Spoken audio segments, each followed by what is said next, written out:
This episode is brought to you by Promensal. As we age, our bone density decreases. It's just a matter of fact. Yeah. The decrease in estrogen and progesterone and also the hormone changes, again, decrease our bone density. And what we want to try to avoid is osteoporosis. Welcome to Season 9 of Thriving in Menopause, brought to you by Prevention Magazine. I'm Zoe Mernier, and I'm very excited to be back for another 6 episodes of the podcast that will hopefully help to increase awareness and assist you in navigating the challenges of perimenopause and menopause. Today on the podcast, we'll be exploring the importance of bone health in menopausal women. I think many of us, myself included, haven't really looked at bone health as a matter of priority because it's something that doesn't really affect most of us in our day-to-day lives, and we can tend to dismiss it as something we don't need to worry about until we're much older. But the truth is, bone health is something that all women going through perimenopause, menopause, and of course postmenopause should be thinking about and actioning. To explain why, we're happy to be joined by the amazing Michelle Bridges, who has recently launched a new exercise, health and mindset program called the Menopause Method, which will be available through her successful 12-week body transformation program. Michelle, thank you so much for joining us today. Thank you so much for having me, Zoe. I'm pretty excited to be here and to talk about all the things that I've been learning and still learning and diving into with regards to perimenopause and menopause. It's exciting. Absolutely. So congratulations on the launch of the Menopause Method. Thank you. Tell us about it and why you decided to launch it. Well, look, it's a 12-week program. It's an holistic program which covers all the things that you need to kind of know and learn about during perimenopause, menopause, and even postmenopause, as you mentioned. And this covers all the 3 key pillars that I've always talked about, which is nutrition, the right kind of nutrition for this age category or this group, the exercise, the correct form of exercise for ladies going through these transitions, and of course the mindset. So the mindset has really been the exciting part for me because I've enlisted the help of some of Australia's finest experts in their field around menopause. Yeah. I've learned so much from them. I've been like a sponge. Now, these are the ladies that would potentially have wait lists as long as your arm to get in, and more than likely be a little bit financial as well. Yeah, sure. You know, so the idea that you can come in and get these women on tap is extraordinary. Because there is so much to learn, isn't there? There's a bit. You need a degree to just sort of scratch the surface of all the different aspects to it. Yeah, right? there is a bit, and I think what I'm trying to do is lift the curtain on it and try to make it so that it's not overwhelming, but also try to make it so that it's not a taboo subject. Yes. You know, that it should be something that we're all talking about and learning along the way. My members have been screaming at me for years to do a menopause program as such, and I wish I'd done it earlier, to be honest. So the part of the reason was also selfishly for myself, because I'm right smack in the middle of it all. It's been very exciting, and I'm so happy I've done it. Fantastic. So, I mean, as you said, talking about things is important. So if you don't mind, would you mind sharing a bit about your own menopausal experience so far? Sorry, what was the question? Sorry, I'm joking. Okay. You got me. My big one has been brain fog. Always. I was like, why am I in this room? Where's my keys? What's this email that I'm typing? Like, seriously. But probably even the bigger one for me has been the night sweats. Like bathed in sweat in the middle of the night. And then what happens is that messes with my sleep and then the knock-on effect for my day the following day, you know. Absolutely. So these are all things that have been quite profound for me. I also put on some weight, and I thought to myself, man, if I'm stumbling in this area, then what's going on for every other lady going on out there? Yeah. You know, like if I'm stumbling with weight gain, then the poor ladies that are, you know, like what's going on? Yes, that haven't had your years and years of experience. Exactly. Yeah, absolutely. So, Yeah, those probably have been the big thing. The night sweats have definitely been tough. And then, you wake up and then once you're awake, yes. Yeah, absolutely. So, yes, I'm going through it. I'm with you. Yeah, absolutely. So you said you've learned so much. What are some of the biggest revelations that you've discovered since working on the program that you've just gone, I had no idea? Yeah. Well, look, I think one of the big things that's really turned up for me is that look, menopause is tough. For many women, it's harder than others. For some of it's a really broad spectrum of how it hits ladies. Some ladies don't get any symptoms, and it goes all the way the whole gamut, all the way up to quite severe symptoms. However, that being said, I kind of feel like menopause gets a bit of a bad rap. I feel like a lot of stuff gets pinned on menopause. So I'm trying to reframe menopause through information, through education, and also maybe turning the way in which we look at it. We'll be right back after this. Perimenopause can actually start in your 40s. Declining estrogen production during perimenopause brings on changes to menstrual cycles and often the onset of hot flushes, night sweats, mood swings, and sexual problems. Premensal Peri is specifically designed for perimenopausal women and can help relieve these common menopausal symptoms. Premensal Peri is available at leading pharmacies across Australia and offers a cost-effective treatment at under $1 a day. When things start to change, try Premensal Peri. Always read the label and follow the directions for use. Okay, we're back. Okay, so let's zero in on bone health and how that is impacted by menopause. 100%, and it really is. As we age, our bone density decreases. It's just a matter of fact. Yeah. The decrease in estrogen and progesterone and also the hormone changes, again, decrease our bone density. And what we want to try to avoid is osteoporosis. Absolutely. So this is a future. You said in your opener, we think it's a future issue, and yes, it is. But you need to catch it now. Yeah. Otherwise, it's going to be a real issue. Yeah. So that's why some of the ladies take hormone replacement therapy, not for mood swings, not for night sweats or hot flashes. A lot of them take it to protect their bone density. Right. Okay. Which is, I didn't even think about that. Right. Yeah. Okay. So it's more preventative. Yes. Even. Yes. And look, this is, it's so critically important. Like I look at my mom, bless her, she has osteoporosis, arthritis. So it's in my genetic pool, Yeah. And so she's now feels a little codependent, unable to feel independent and fearful. So she sort of takes life now very carefully and very cautiously, and understandably so. What a shame. Yeah. Yeah. I wonder if we'd been able to capture it earlier. And this is the thing. This is why we want to be, there's a lot of ladies out there talking about menopause now, and I think more power to them. We want to lift the lid because we know now more than our mothers. We absolutely know more than our grandmothers. Oh, God, yeah. And what we might be able to capture this, or at least, hold the tide back a little. Yes, absolutely. In order to have like a more independent future. Yeah. Yes, age well, and absolutely. So some women also can be more at risk than others. Obviously, if there's a genetic, predisposition, that's one thing. But can you chat through some of the other ways that that women could be more at risk of developing osteoporosis or need to be more focused on their bone health? Well, I always say with genetics, it's not the cards you've been dealt, it's how you play the game. Right. That's about the best way I can describe it. And it goes across the board. You know, your health, your fitness, your strength, your flexibility, your bone strength. So I think there's not anybody that shouldn't be thinking about their bone. Yeah, density. absolutely. Like I've been training all my life. I'm obviously still thinking about it because it's in my gene pool from my mum. Yeah. So I'm booked in to get my bone density testing done. Hey, you would think that I'd be fine, but I might not be. Yeah. I don't know. And that's the thing. You don't know what you don't know.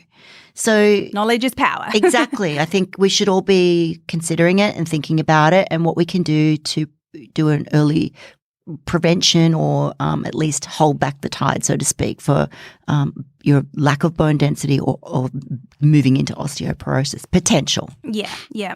But of course, people who perhaps have undergone breast cancer or anorexia survivors, people with celiac disease or diabetes are especially at risk, so they should really absolutely be prioritized. It should be top of mind. Yeah. 100%. I mean, you hear about it, people, perhaps older than us or, our parents' age that have a fall and then it's like a can of worms. That's right. That's right. If there's a hip fracture or break, it can be, it can really change the course of your life. Yeah.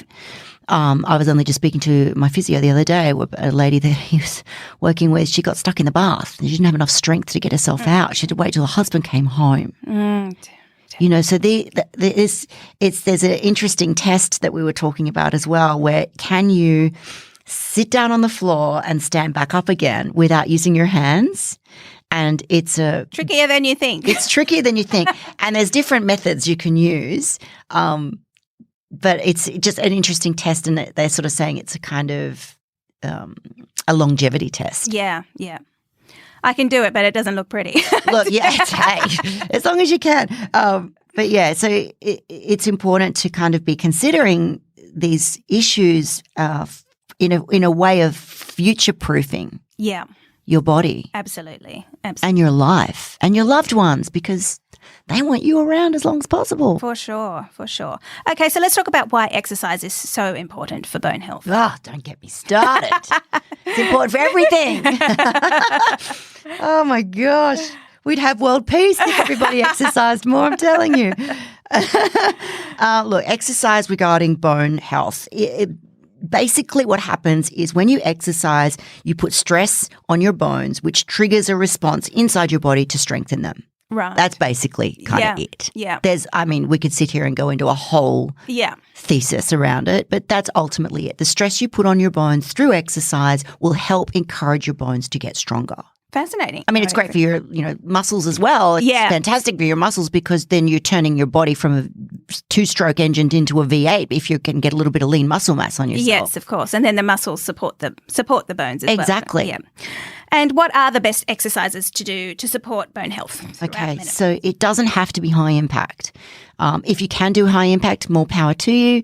But many ladies at this age category either don't want to do high impact for various reasons because of joints, ligaments, tendons, previous injuries, bladder leakage, whatever. Yeah. Doesn't matter. You don't have to do high impact. Low impact exercise is great. Walking is great. Walking up a hill is even better. Walking up a set of stairs, fantastic, because you are still getting some form of low impact. Exercise such as yoga. Fantastic. Yeah. Strength training, obvious. Weight training is like the fountain of youth. Yeah. That's how I see it. Right. Lift, push and pull heavy things and you will, you'll be bathing in the fountain of youth. Why? So what is that connection then to strength training? Why it's just so... Because it does put so much stresses by the muscle on the bone. Right. Okay. So if you can get some form of weight training in, look, and it doesn't have to be with weights. It can be your own body weight. Yeah. Squats, push-ups, lunges, push-ups against the wall if you can't do a push-up down on the floor, push-ups on your knees. But when you incorporate a little added weight, a backpack, great. Yeah. Go for a walk with a backpack on. Yeah. Put some books in it. Good, fantastic.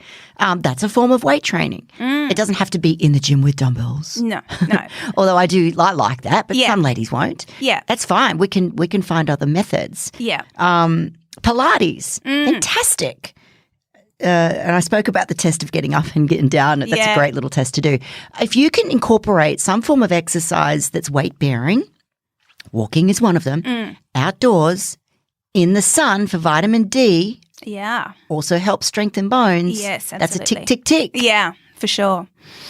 For sure. I mean, going back to the gym and, working with weights, which, as you said, some women wouldn't, they just don't like it, and that's fair enough. But, I mean, I do want to say something to those women who aren't doing it just because they're worried about getting, turning into a muscle man, and that it couldn't be further from the truth, right? No, it can really help promote weight loss, in fact. Oh, my God. Like I said, it turns your engine from a two-stroke to a V8. The more muscle you have on your body, the more you're basically burning calories. Yeah. Even when you sleep. That's right. So no, you won't turn into the Hulk. If it was that easy, everyone would be doing it. Well, I wouldn't. It's not that easy to put on muscle. Yeah. But especially for women, because we have, our genetic makeup. Yeah, but yeah. it's definitely doable. I mean, I walked out of a body pump class this morning. Standing next to me was my friend who happens to be 75. Right. Yeah. We call it the retirees class. It's the 9:30 class on a Wednesday. And it's filled with lots of people that are way older than me. Yeah. And it's just fantastic. It covers everything. It's such a great workout. Yep, Music, I love people, pump. there's a vibe.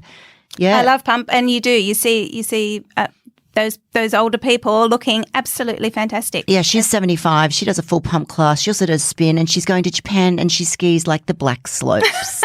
Can you believe it? Yeah, amazing. She's always looked after herself.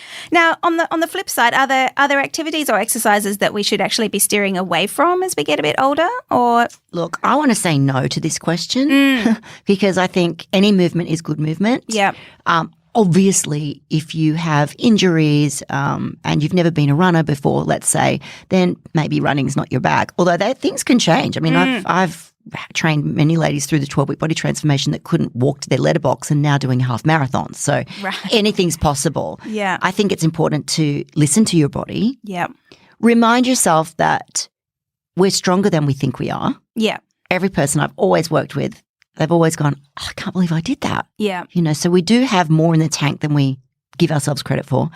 And you either move it or you lose it. Yeah. So shake that tushy. Even if it's dancing. Yeah, absolutely. Anything. But probably, I guess, if you've been very sedentary, I guess the key is to start slow. Of course, absolutely. You should. That's a really good point, actually. Thank you for bringing that up. You do need to start slowly and you gradually build up, let's say, roughly 10% every week or two. Yeah. Give yourself, be gentle with yourself. Yeah.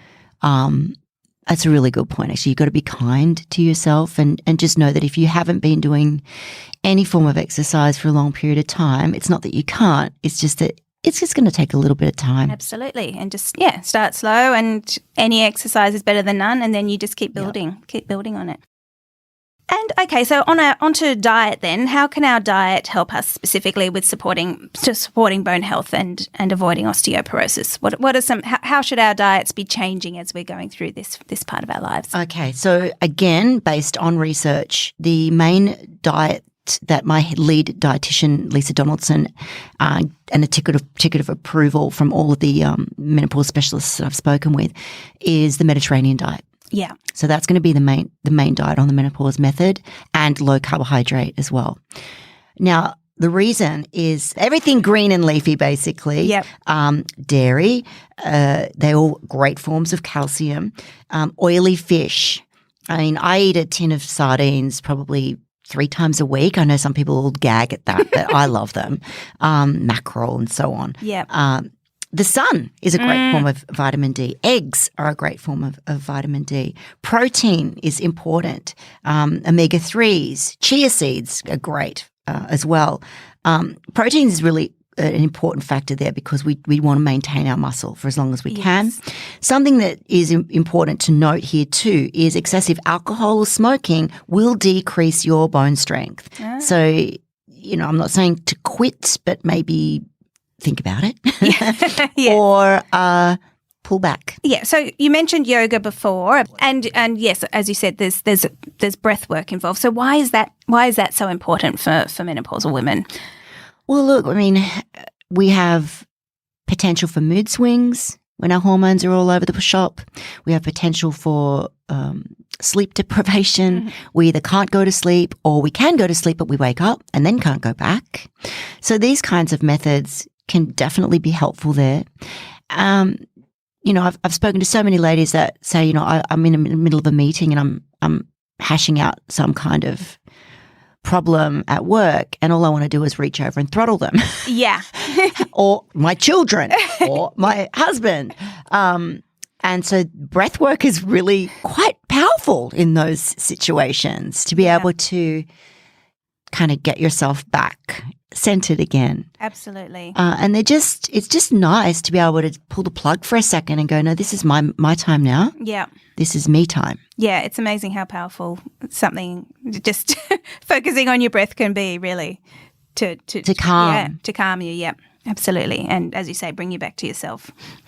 So what about now cardio? How much cardio should menopausal women be doing? It's always been one of those things that people kind of wonder a bit about what is a good amount to be doing. Look, I think, again, you've got to listen to your body. But, cardio is a fantastic exercise in general. Yeah. Getting your heart rate up. You need to get your heart rate up in order to kind of get things moving and make a difference to your cardiovascular fitness, which, again, is impacted by menopause. Massively. Yeah. So, for example, within the Menopause Method, we do 30-minute workouts. Mm-hmm. And I've done that because I think, well, look, ladies of our age, we're damn busy. Yeah. We got a lot of things to do. So if I'm turning up and going, hey, let's go for 60 minutes, they're going to go like, don't have that time. Yeah. So we do 30 minutes and we do, I think it's 5 workouts a week. Right. So, and one of the days that you're not doing one, we suggest go for a walk or do whatever you want to do. Yeah. Well, nothing.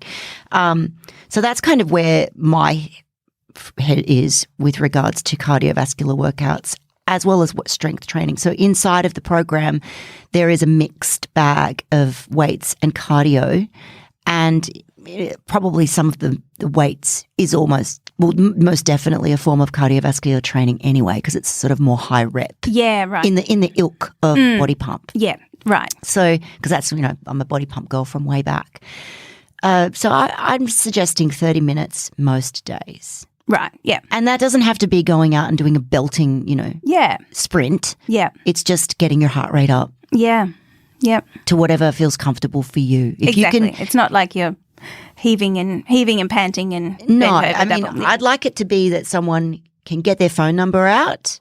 Yep.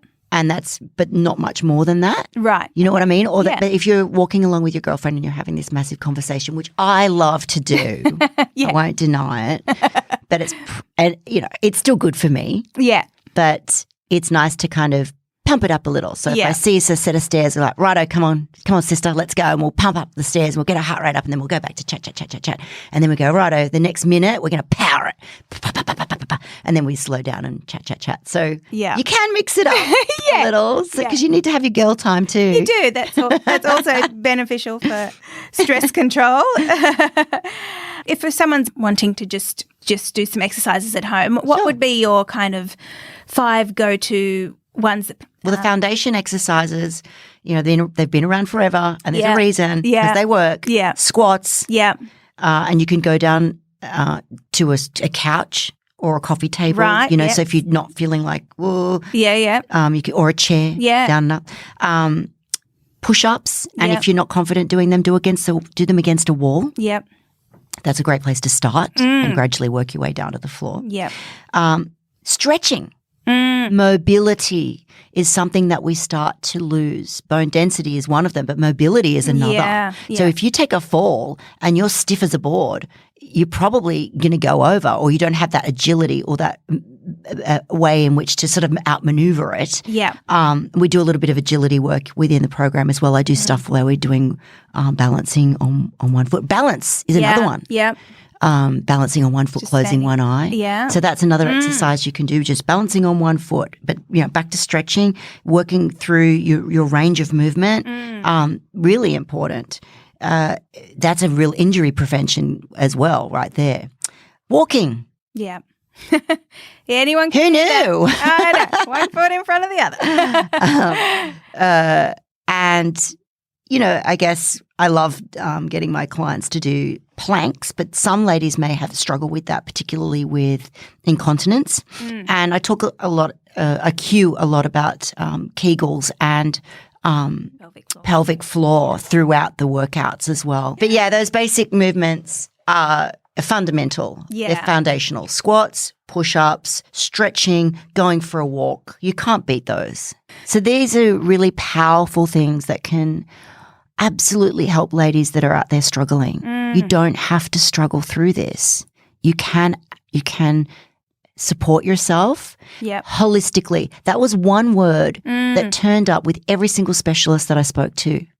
Holistic. This is an all-rounding thing. Yeah. From exercise, nutrition, sleep, potentially using HRT, Yep. talking to your girlfriends or talking to people that are, it's a real holistic approach that needs to be taken. Yeah. That word just kept turning up again and again. Absolutely, because they're all interconnected, aren't Yeah. they? How about this? Try this on for size. What about if you did this, if you did this whole holistic overhaul Yeah. and you went down the path, I said you were at a crossroads. You went down the path that I'm hoping ladies will take. Yeah. What about the idea that you could actually turn up on the other side better than when you started? Absolutely. Absolutely. I've got ladies in their 50s and 60s now that are like doing all sorts of things that they were not doing in their 40s. Yeah. Yeah. Because they kind of had to, because it was like, I can't go on like this. Whereas before, if you're not having all these symptoms, you can just kind of drift along in your malaise or whatever. But it's almost like you have to take action. And then once you do, you go, oh, wait, hang on. This is changing really a good. lot of things here for me. Yeah. Yeah. But it's a holistic approach. Yeah. One thing isn't going to just be the right thing for you. Yeah. You got to do a bit of trial and error. Yeah. But approach it from, all different angles. Menopause puts us really at a crossroads. And I, for one, would like to see it as an exciting opportunity as opposed to some kind of jail sentence. Yeah. Yeah. It doesn't have to be that way. And often the way in which you think about things can shift a lot internally. We haven't got this far in our lives and done what we've done and achieved what we've achieved at this point in our life. Like, we're tough. Yeah. We're badasses. Yes. We've earned our scars. For sure.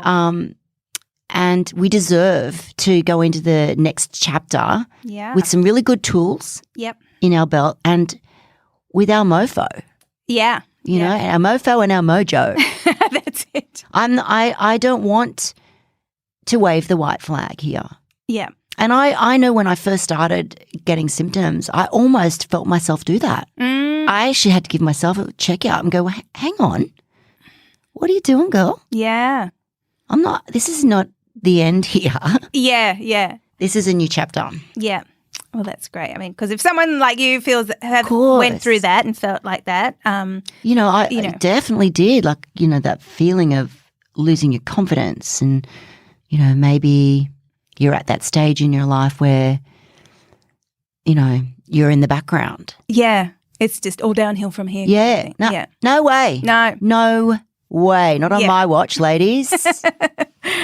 You've got a lot to offer. Yeah. You've got so much wisdom. You've got so much depth. You've got so much that you've learned. You've got so much to offer younger ladies and your family members and your friends. You should be able to offer that at your absolute max best. Fantastic. Well, that's all we've got time for today. So, Michelle, that's been incredibly helpful, interesting and inspiring. So thank you so much for joining us today. Thank you. Thank you so much for having me. I'm very excited. Thank you, Zoe. Listeners, thank you for joining us as well. If you liked this episode, we'd love you to rate, review and subscribe.